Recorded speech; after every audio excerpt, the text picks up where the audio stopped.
It has passed the amendments to the Electoral Act 2010 to provide for the tenure of the Secretary of the Independent National Electoral Commission, INEC.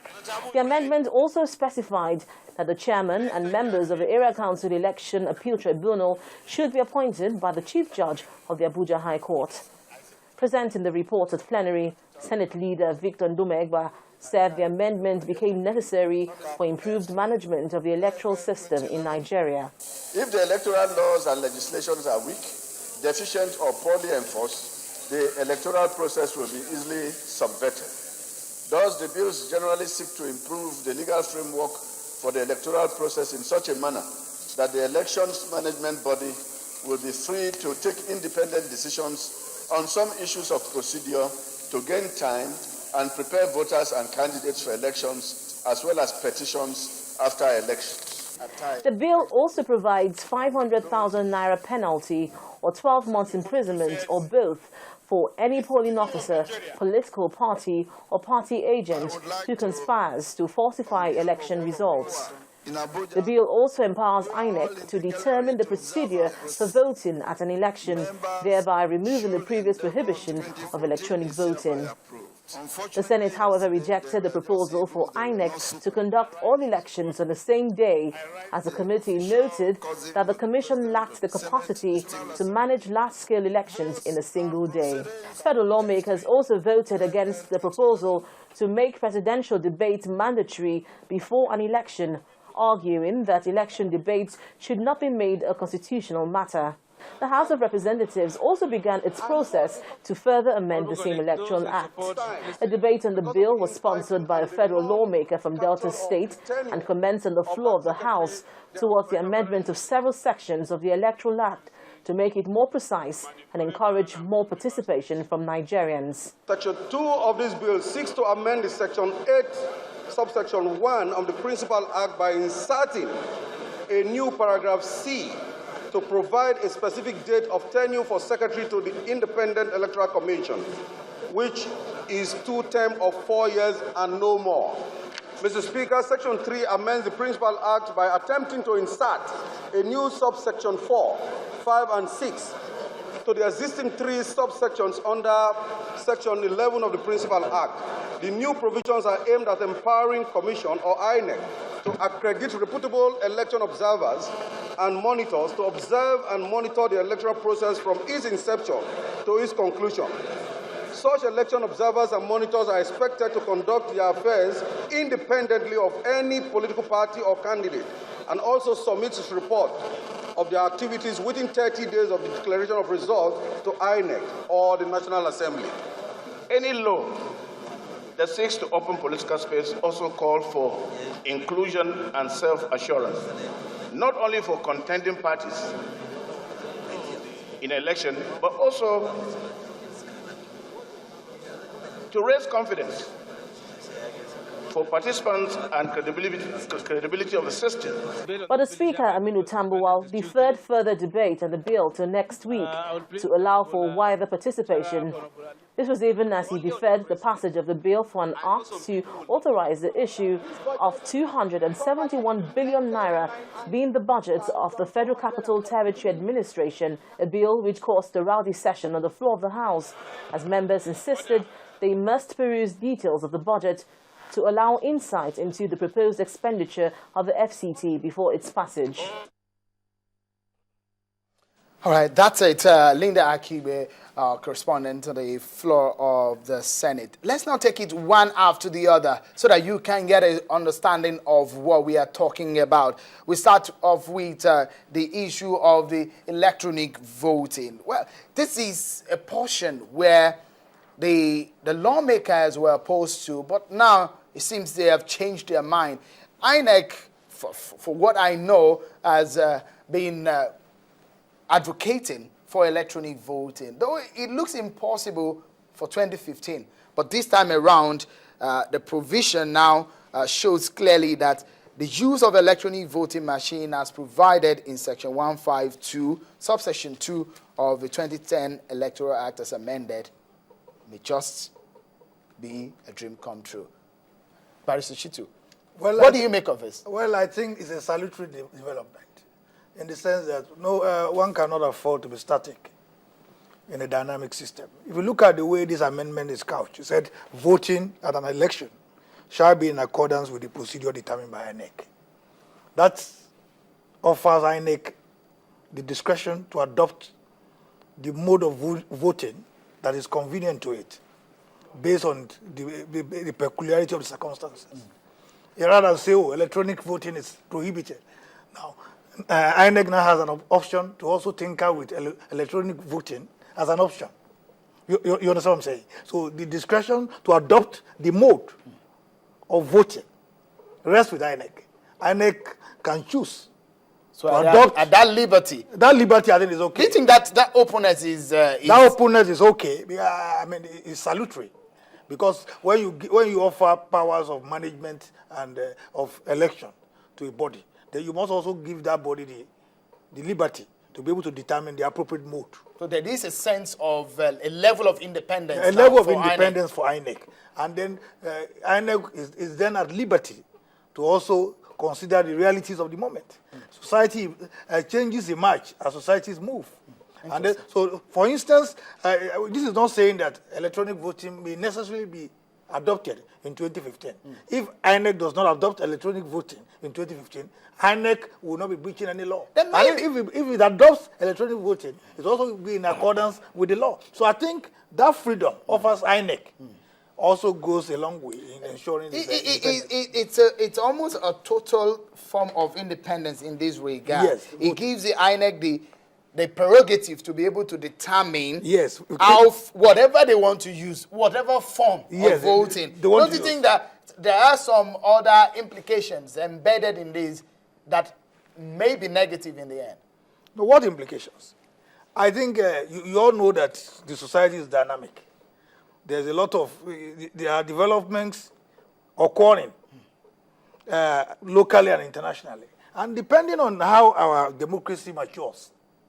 Now, I think this kind of elasticity is good for INEC. It's good for the progress of our democracy. All right, but essentially, let's look at the practicality of it. Mr. Okoligbo, tell us.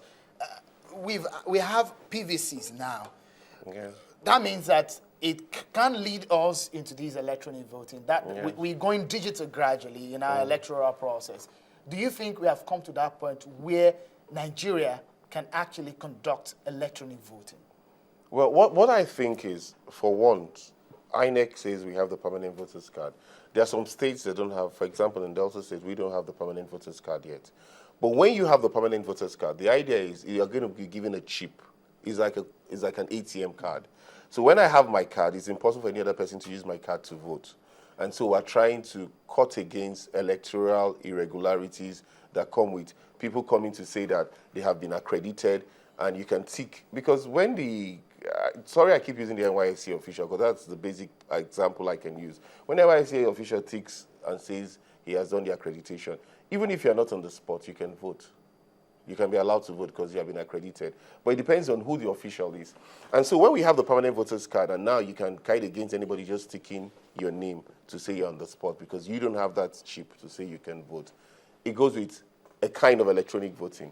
But it goes beyond just electronic voting, because they have been given like a blanket order to say, adopt the process you deem fit to give us the best in terms of the results we can get from a polling unit and a polling booth in an election process. And it also gives them the power to say, disqualify a candidate, even though they also try to guide against it by saying that the courts can still determine who is disqualified. So political parties can hold their primaries, and after their primaries, it's only the court that can say, oh, Ken is not qualified because he doesn't have X or B or C or D. Just in practical terms, now, we've seen the use of the chips that we've been that was using in now. a kitty. No, I'm talking about generally banking and all of that. We've experienced some issues. Do you think we are ripe enough? No, that's exactly we can do electronic voting. No, that's exactly what I'm saying. I don't think we can do electronic voting in 2015. Really? What the Senate has done, which is beautiful, is saying, look, if INEC says they can adopt electronic voting in 2015, they are in order because there is no law inhibiting them.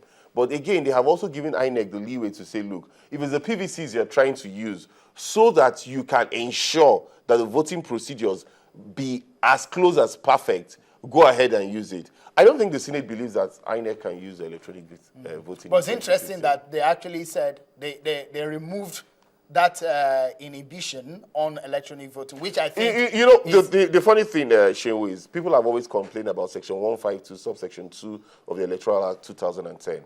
And I think what the Senate did is, look, just to show that we don't have any skeletons in our cupboard, well, also most of us are going to go into elections to return back to the office. Let's amend Section 152, subsection 2, and I think that's a laudable... Right. Very interesting. So that we move into the next, idea, yes. the next issue. Is the burden of proof at election tribunal. That's another one for proof of election irregularities. Before, this burden is on INEC. I've spoken with people in the legal team in INEC, and I know the enormous petitions and the legal activities that goes on in the INEC legal team. But now it seems that the work of INEC is made easier here. Give us a perspective to it, Barrister Shitu, or what this interprets. I think nothing has changed. In this? The position previously is that the burden has always remained with the petitioner. Really? With the petitioner. What the changes that we are seeking is that the burden should rest with INEC. INEC conducts an election. INEC should come and justify the election it has conducted. That is the perspective that I would have wanted. Putting the burden of proof on INEC. Because that's what is been thrown away. Yeah, that has been thrown away. INEC wants the burden to be on the petitioner. So INEC has scored a victory. Okay. INEC wants the burden to be with the petitioner.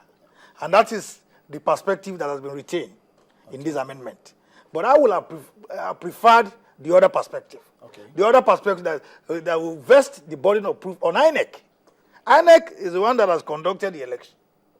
INEC has the responsibility of showing that the election it has conducted is free, fair, and credible. If you look at the difficulties encountered in practice, particularly when petitions have been determined, then you appreciate where I'm coming from.